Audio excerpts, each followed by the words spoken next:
The Sunday family dinner had been going normally until Marcus walked in with that familiar smirk plastered across his face. My older brother had always carried himself with an air of superiority, but today it radiated from him like heat from asphalt in August. He dropped his keys on the hallway table with deliberate loudness, making sure everyone in the dining room heard his entrance. Well, Marcus announced, sauntering into the room where Mom, Dad, and our sister Jennifer sat around the table. Looks like I just made the smartest business decision this family has seen in years. Dad looked up from his pot roast with mild interest. Marcus loved his dramatic announcements and our father had learned to indulge them. What's that, son? Marcus pulled out his phone, opening his banking app with a flourish. He turned the screen toward the table, displaying a recent deposit. $5,000. Deposited this morning. 5,000. Jennifer's eyes widened. From what? From finally doing what needed to be done, Marcus said, his gaze sliding toward me with undisguised contempt. From selling off Jamie's ridiculous collection of junk that's been taking up space in the garage for the past 3 years. I looked up from my phone where I'd been typing steadily, my fingers moving across the screen with practiced efficiency. You did what? Oh, don't give me that shocked face, Marcus scoffed, pulling out a chair and sitting down like he owned the place, which in his mind he probably thought he did. That collection of yours has been sitting there gathering dust since you moved back home. Old prototypes, random tech parts, boxes of circuits and weird devices nobody understands. I finally found a buyer who saw value in it. Marcus, I said carefully, still typing on my phone, those weren't mine to sell. Not yours. He laughed, that sharp barking sound that had annoyed me since childhood. They've been in Mom and Dad's garage for 3 years. He never even looked at them. Just boxes and boxes of your weird tech hobby stuff that you abandoned when your little startup dream didn't work out. Mom reached over and patted Marcus's hand. Honey, maybe you should have asked Jamie first. Asked. Marcus's voice rose with indignation. I'm 32 years old, Mom. I don't need permission to clean out junk from my parents' garage. Besides, Jamie's been living here rent-free for 3 years. The least he could do is not treat the place like a storage unit. Dad nodded slowly, cutting another piece of meat. Marcus has a point, Jamie. You've been back home since your company thing fell apart. We've been patient, but you can't just store whatever you want here indefinitely. My company thing didn't fall apart, I said quietly, my thumbs still moving across my phone screen. And those items weren't storage. They were inventory. Jennifer laughed, nearly choking on her wine. Inventory? Jamie, you don't have a company anymore. You've been working some vague remote consulting job for the past 3 years and living in your childhood bedroom. Let's not pretend those boxes were anything important. I made $5,000, Marcus repeated as if the number justified everything. $5,000 from literal garbage. You should be thanking me. I probably got more than that junk was worth. Who did you sell it to? I asked, my voice level, my eyes not leaving my phone. Some tech collector I found online, Marcus said dismissively. Guy calls himself a vintage tech enthusiast. He drove up from Portland this morning, looked through everything and paid cash on the spot. Said something about reselling it to hobbyists or something. I don't know, I don't care. $5,000 is $5,000. Did you get his information? I asked. Name? Contact details. Why would I need his contact details? Marcus's irritation was growing. The transaction is done, Jamie. I sold junk, I got paid, and now Mom and Dad's garage has space again. You're acting like I committed some crime. I looked up from my phone for the first time since the conversation started, meeting Marcus's eyes directly. You sold company property, prototype technology, development hardware, testing equipment. Every single item in those boxes was logged, serialized, and tracked by my employer. The table went quiet for a moment. Then Marcus laughed again, but it sounded slightly less confident. Your employer? Jamie, you work from home doing whatever it is you do on your laptop. You're not some corporate executive with company property. I'm the Chief Technology Officer of Meridian Innovations, I said calmly, returning my attention to my phone. I have been for the past 3 years. The items you sold were prototype development units worth approximately $3.7 million. They were on loan to me for long-term testing and development. Every single piece was cataloged as active company assets. The silence that followed was deafening. Jennifer was the first to break it, her voice uncertain. Jamie, that's not funny. I'm not joking, I replied, still typing. I've been working remotely for Meridian since I joined them 3 years ago. The company specializes in advanced computing hardware and AI integration systems. Those boxes of junk contain 17 prototype processing units, 12 neural network integration modules, and 8 quantum computing interface devices. Each prototype alone is worth between $100,000 and $300,000. Dad set down his fork. Jamie, if this is some kind of joke. It's not a joke, Dad, I interrupted, my voice remaining steady. I'm currently messaging our corporate security team and asset protection division. I've already sent them the address and situation details. They're coordinating with local law enforcement right now. Marcus's face had gone from confident red to uncertain pale. You're blowing this way out of proportion. They were just old computer parts. They were proprietary technology, I corrected. Some of those prototypes contain chip architectures that won't be publicly available for another 5 years. The neural network modules use algorithms that are patent pending. The quantum interface devices are literally one of a kind at this stage of development. You didn't sell junk, Marcus. You sold cutting-edge corporate assets that were entrusted to my care. But you kept them in a garage, Jennifer protested, though her voice had lost its earlier mockery. If they were so valuable, why were they just sitting there? Because I was conducting long-term stability testing, I explained patiently. Meridian's products need to perform reliably in various environmental conditions. I had authorization to keep them in a climate-controlled storage area, which the garage is, thanks to the HVAC system I installed 2 years ago specifically for that purpose. Every device was monitored remotely. I have access logs, temperature records, and performance data for every single unit. Mom's hand had moved to her mouth. Honey, why didn't you tell us? We thought you were just... We didn't know you had an important job. You didn't ask, I said simply. I tried to explain my work a few times when I first moved back, but everyone seemed to think working from home meant unemployed. I stopped trying to correct the assumption. Marcus stood up abruptly, his chair scraping against the floor. This is ridiculous. You can't prove any of this. They looked like old computer parts because they were old computer parts. You're making up this story to make me look bad. I don't need to make up anything, I replied, finally looking up from my phone and meeting his eyes. Everything I've said is documented. Meridian Innovations has my employment contract, my assignment to the prototype testing program, and detailed asset logs showing every single item that was in your care. Or rather, in Mom and Dad's garage under my supervision. Under your supervision? Dad's voice was quiet now, processing.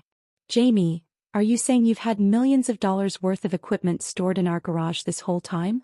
With proper insurance, security monitoring, and environmental controls, yes, I confirmed. The company trusted me with it because I've been their CTO since they recruited me 3 years ago. My failed startup, as everyone here loved to call it, was actually acquired by Meridian. I came with the acquisition as part of the deal. They brought me on specifically because of my expertise in neural network integration. Jennifer's voice was barely a whisper. How much do you make? That's not relevant right now, I said, redirecting the conversation. What's relevant is that Marcus just sold stolen property. Technically, he didn't steal it himself, he genuinely didn't know what it was. But the moment he sold items from this property without verifying ownership, he became liable for the transaction. Marcus had sat back down, but his hands were shaking slightly. I didn't know. How was I supposed to know? You could have asked me, I said simply. You could have sent me a text message, an email, or simply walked upstairs and knocked on my bedroom door. Instead, you assumed, as you've all assumed for 3 years, that because I work quietly and don't broadcast my life, I must be failing. We just thought, Mom started, but I held up a hand gently. I know what you thought. It's fine. I don't need validation from family dinners or approval from people who never asked about my actual work. What I do need is for Marcus to tell me exactly who he sold that equipment to, what information he provided them, and whether any documentation was transferred. I don't have his contact information, Marcus admitted, his voice much quieter now. He paid cash. I didn't even get his real name, he said to call him Mike. He had a white van, no company logo. He paid in hundreds. I closed my eyes briefly, processing this information. So you sold $3.7 million worth of proprietary technology to a man named Mike, who paid in cash and drove away in an unmarked van. I didn't know. Marcus's voice was rising with panic now. How the hell was I supposed to know you had millions of dollars worth of equipment in those boxes? They looked like garbage. They looked like advanced technology, I corrected. They had serial numbers, manufacturer marks, and some of them had Meridian Innovations logos clearly visible. You didn't look because you didn't care. You saw an opportunity to make some quick money and you took it without any consideration for whether those items belonged to you. Dad cleared his throat. Jamie, son, I think we need to understand something. Are you really the chief technology officer of a major company? Because if you are, why have you been living here in your old bedroom? Because I can work from anywhere, I explained, and when Meridian first acquired my startup I was going through a divorce. I needed a place to stay temporarily while I sorted out my living situation. You offered and I accepted. The temporary stay lasted longer than expected because I was traveling constantly for work. Conferences, meetings, development facilities. It was easier to have a home base here than to maintain my own apartment that would sit empty most of the time. You've been traveling? Jennifer asked incredulously. When? We see you here all the time. You see me here during family dinners and occasional weekends, I corrected. I'm typically traveling 3 weeks out of every month. I fly to our development facilities, attend industry conferences, meet with partners and clients. My calendar is booked solid most of the time. When I am here, I'm working remotely, attending virtual meetings and yes, monitoring the prototype equipment that was stored downstairs. The sound of car doors slamming outside made everyone jump. I glanced at my phone. That'll be our asset protection team. They made excellent time. Marcus stood up so fast his chair toppled backward. Jamie, wait. We can figure this out. I'll get the money back. I'll find the guy. We can fix this. You can't fix this, Marcus, I said, standing up and moving toward the front door. The equipment is gone. You don't know who has it. For all we know, Mike is a corporate espionage agent who now has access to technology that could compromise our competitive advantage. This isn't about the money, though $3.7 million is certainly significant. This is about proprietary technology potentially falling into the wrong hands. I opened the front door before anyone could knock. 2 men in suits stood on the porch, credentials already in hand. Behind them I could see 2 more vehicles pulling up, one unmarked sedan and one marked police cruiser. Mr. Caldwell? The first man asked, though his tone suggested he already knew the answer. I'm Agent Rodriguez with Meridian Innovations Corporate Security Division. This is Agent Chen. We need to speak with Marcus Caldwell regarding the unauthorized sale of company property. Come in, I said, stepping aside. My family is in the dining room. As the agents entered, followed by 2 uniformed police officers, I watched my family's faces transform from confusion to genuine fear. Marcus had gone completely white. Dad stood up, his hand instinctively reaching for Mom's shoulder. Jennifer looked like she might be sick. Agent Rodriguez took in the scene with professional efficiency. Marcus Caldwell? Marcus raised his hand slightly like a child in school. That's me. Mr. Caldwell, we need to ask you some questions about items you sold this morning. Items that were the property of Meridian Innovations, valued at approximately $3.7 million. I didn't know, Marcus said immediately, his voice cracking. I swear I didn't know what they were. I thought they were just old computer parts. Jamie never said they were important. Agent Chen pulled out a tablet, pulling up documentation. Mr. Caldwell, our records show that all items stored at this address were clearly marked with Meridian Innovations serial numbers and property tags. Did you examine any of the items before selling them? I looked at them, but I didn't really pay attention to details. I just saw old electronics. Old electronics with corporate property tags, serial numbers and in some cases, clearly visible company logos, Agent Rodriguez said, his voice flat. Mr. Caldwell, do you understand that what you've done constitutes theft and illegal sale of corporate assets? Dad stepped forward. Now wait a minute. My son made a mistake, but he didn't steal anything. Those items were in our garage. He had no reason to believe he couldn't dispose of them. Sir, Agent Chen addressed Dad respectfully, Your son sold property that did not belong to him to an unknown buyer for cash. Whether he understood the value of those items or not, the action itself is illegal. Additionally, because the items contained proprietary technology, there are federal implications regarding potential corporate espionage and technology transfer. Federal. Mom's voice was barely audible. You're saying this is a federal crime? Potentially, yes, Agent Rodriguez confirmed. We're still assessing the situation. The immediate concern is recovering the items and determining who purchased them and for what purpose. One of the uniformed officers spoke up. Mr. Marcus Caldwell, can you provide a description of the individual who purchased these items from you? Marcus sank back into his chair, his head in his hands. White guy, maybe 45, 50 years old. Average height, brown hair. He said his name was Mike. He drove a white cargo van, no markings. He paid in cash $100 bills. Did he show you identification? Business card? Any documentation? Agent Chin was typing notes rapidly on his tablet. No. Nothing. He just looked at the boxes, asked if everything was there and handed me the cash when I said yes. How did he know about the items being for sale? Agent Rodriguez asked.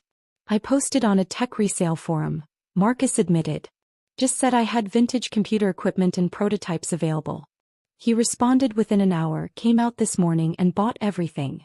The agents exchanged glances. Agent Rodriguez's expression grew more serious.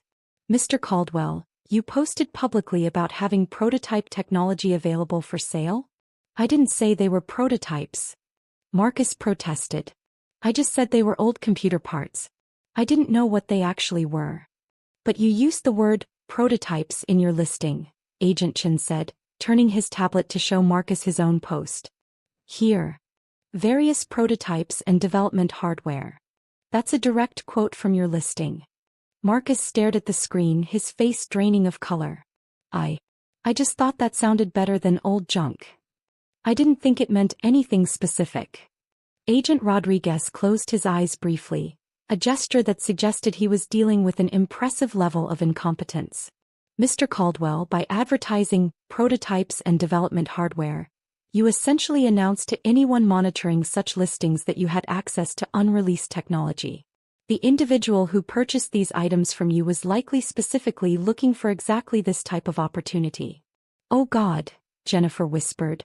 Marcus, what did you do? I didn't mean to. Marcus's voice was rising toward panic again. I was just trying to clean out the garage. Jamie wasn't using that stuff. It was just sitting there. It was sitting there as part of an authorized company testing program, I said quietly. Every item was exactly where it was supposed to be, being monitored and tested as part of my job responsibilities. You took it upon yourself to sell items you had no authority to sell, didn't verify ownership, didn't consult with anyone, and then advertised them publicly in a way that specifically attracted the attention of someone looking for proprietary technology. Agent Rodriguez turned to me. Mr. Caldwell, Jamie, we need you to provide us with complete documentation of everything that was taken. Serial numbers, specifications, photographs if you have them. Everything. I have comprehensive records, I confirmed. Every item was logged with photos, serial numbers, specifications, and installation dates. I also have the monitoring logs showing the exact time each item stopped transmitting data, which would be when Marcus removed them from the garage. Transmitting data? Dad asked weakly. You were monitoring them remotely? Of course, I said. They're multimillion-dollar prototypes. Did you think Meridian would just hand them over with no tracking or oversight? Each unit had monitoring capabilities. I received alerts on my phone the moment they were disconnected from power and network. I initially thought it was a power outage, but when I checked the garage security camera footage, I saw Marcus loading everything into a vehicle. You have security cameras in our garage? Mom asked. I installed them 2 years ago with your permission, Dad. Remember when I said I wanted to add some security equipment for my work? You said it was fine as long as I paid for it myself. Dad nodded slowly, memory apparently returning. I thought you meant you were going to keep a laptop locked up or something. Not millions of dollars worth of equipment. I told you I was working with valuable prototypes, I said. You said, that's nice, dear, and went back to watching football. Agent Chin had been making a phone call in the corner. He returned to the group, his expression grim. We've got our tech team pulling up the listing Marcus posted. It's been viewed over 300 times in the past 24 hours. The user who contacted Marcus used a burner email account that's already been deleted. What does that mean? Jennifer asked, though her tone suggested she already knew the answer wasn't good. It means whoever bought these items knew exactly what they were doing, Agent Rodriguez explained. They monitored online listings looking for exactly this type of opportunity, moved quickly when they found it, paid in cash to avoid any paper trail, and disappeared. This is professional-level corporate espionage. Marcus looked like he might pass out. I'm going to jail, aren't I? That depends on several factors, Agent Rodriguez said. Your cooperation, what we're able to recover, and whether the individuals who purchased the technology are caught and what they've done with it. At minimum, you're facing civil liability for the full value of the items, $3.7 million. Criminal charges are also likely, though the specific charges will depend on the ongoing investigation. $3.7 million? Mom's voice was faint. We don't have that kind of money. Nobody in this family has that kind of money. Except Jamie, apparently, Jennifer said bitterly, then caught herself. Sorry. That was uncalled for. I shrugged. It's fine. And for the record, I don't have $3.7 million in liquid assets. I have a good salary and stock options, but I couldn't write a check for that amount either. Which is why this is such a serious problem. Meridian Innovations is going to pursue recovery through every legal means available. Dad sank into his chair, looking older than I'd ever seen him. Jamie, son, I'm so sorry. We didn't know. We should have asked more questions. We should have taken your work seriously. Yes, I agreed simply. You should have. But that doesn't change the current situation. One of the uniformed officers stepped forward. Mr. Marcus Caldwell, I need you to come down to the station to provide a formal statement. You're not under arrest at this time, but we need your full cooperation with this investigation. Marcus stood on shaky legs. Can I call a lawyer? That would be advisable, Agent Rodriguez said. This is a complex case involving corporate property, potential espionage, and federal technology transfer laws. You're going to need legal representation. As Marcus was led out by the officers, Mom turned to me, tears streaming down her face. Jamie, please. He's your brother. He made a terrible mistake, but he didn't mean to hurt anyone. Is there anything you can do to help him? I considered my response carefully. Mom, I can't make this go away.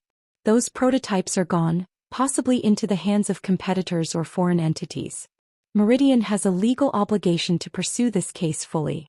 However, I can make sure the company understands that Marcus acted out of ignorance rather than malice. That might help with any criminal charges. The civil liability, though, the $3.7 million, that's not something I can control. What happens if he can't pay it? Dad asked quietly. What happens to our family? Agent Chin answered before I could. Meridian Innovations will likely seek liens against any assets Marcus holds. His bank accounts will be frozen. If he's married, his spouse's assets could be affected. If he owns property, it could be seized. The company will use every legal method to recover damages. He's married, Jennifer said softly.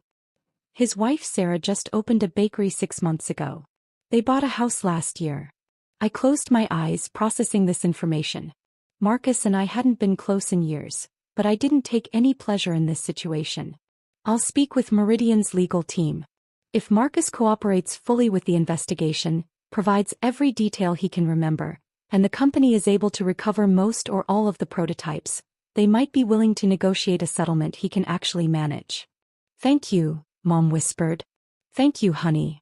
Agent Rodriguez began packing up his equipment. Mr. Caldwell, Jamie, we'll need you to come to our regional office tomorrow to go through all the documentation in detail. We're also going to need access to your security camera footage and any monitoring data you have on when the items were taken. I'll have everything ready, I confirmed. I assume you'll want me to prepare a complete inventory with estimated recovery priorities? Some of those prototypes contain more sensitive technology than others. That would be extremely helpful, Agent Chin said. The faster we can prioritize what needs to be recovered first, the better our chances of minimizing damage. As the agents prepared to leave, Dad stood up and approached me. For a moment we just looked at each other. Then he pulled me into an unexpected hug. I'm proud of you, son. I should have said that a long time ago. I should have asked about your work, taken interest in what you were doing. I'm sorry I didn't. Thanks, Dad, I said quietly, returning the hug. I appreciate that. After everyone had left and it was just our immediate family again, Jennifer poured herself another glass of wine with shaking hands. So let me make sure I understand this correctly. You're a chief technology officer of a major tech company. You make what I'm guessing is a substantial salary. You've been working on prototype technology worth millions of dollars. And you've been living in your childhood bedroom while we all treated you like a failure. Is that about right? That's accurate, I confirmed. Why didn't you defend yourself? She asked. Why didn't you tell us to shut up when we made jokes about your consulting work or your failed startup? I thought about that for a moment. Because I didn't need to prove myself to you. I knew what I was doing, I knew my work was valuable, and I was content with that. Your opinions of my success didn't change my actual success. They just revealed more about your assumptions than about my reality. Mom wiped her eyes. That's a lonely way to live, honey. We're your family. You should be able to share your achievements with us. I tried at first, I reminded her gently. 3 years ago when I first moved back, I explained about the acquisition, about my position with Meridian, about the prototype testing program. Do you remember what you said, Mom? She shook her head, fresh tears forming. You said, "That's nice, honey, but don't get your hopes up. The tech industry is very unstable." Then you changed the subject to ask if I'd met any nice girls lately. The silence that followed was heavy with regret. I think, Dad said slowly, we owe you more than just an apology for not taking you seriously. We owe you an apology for creating an environment where you felt you couldn't share your life with us. I accept that apology, I said. And I hope that going forward we can have a different kind of relationship. One where you ask questions before making assumptions. Jennifer set down her wine glass. Jamie, what's going to happen to Marcus? Really? Honestly? I don't know, I admitted. Best case scenario, we recover all the prototypes quickly, the buyer turns out to be just a reseller who didn't know what he had, and Meridian agrees to a payment plan Marcus can manage over many years. Worst case scenario, the prototypes are already being analyzed by competitors or foreign entities, we can't recover them, and Marcus faces both substantial criminal charges and the full $3.7 million liability. And you can't stop any of that, she said. It wasn't a question. I can influence some of it by advocating for Marcus within the company, but no, I can't stop the legal process.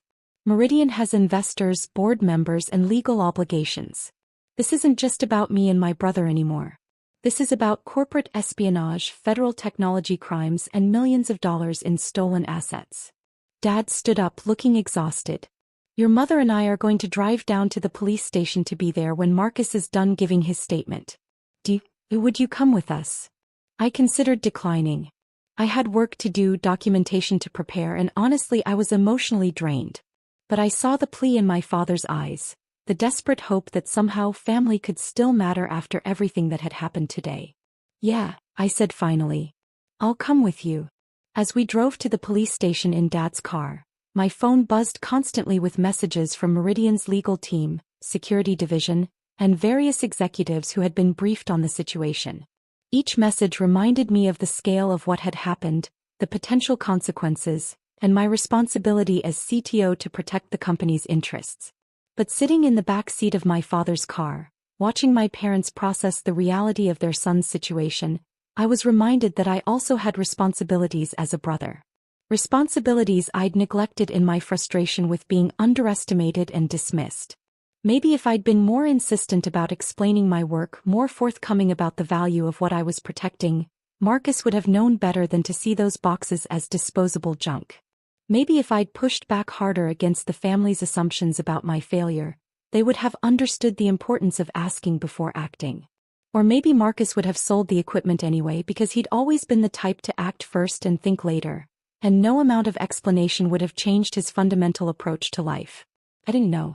What I did know was that a Sunday family dinner had just destroyed my brother's life, potentially compromised my company's competitive advantage, and forced my family to confront years of assumptions about success, failure, and the value of asking questions before making judgments. As we pulled into the police station parking lot, I looked at the message from Meridian Sue. Jamie, I need you to understand, this isn't personal, but we have to pursue this fully. Our board is already demanding action. I hope your family understands. I typed back, I understand. I'll cooperate completely. But for the record, I'm going to advocate for my brother anyway. It's possible to fulfill my professional obligations while still being a brother. I'll find a way to do both. His response came quickly. I wouldn't expect anything less from you. That's why you're our CTO. Good judgment isn't just about technology, it's about people too. I stepped out of the car, squared my shoulders, and walked into the police station with my parents. The next few months were going to be complicated, painful, and difficult. But at least finally my family understood who I really was. Even if it took the worst possible circumstances to get there.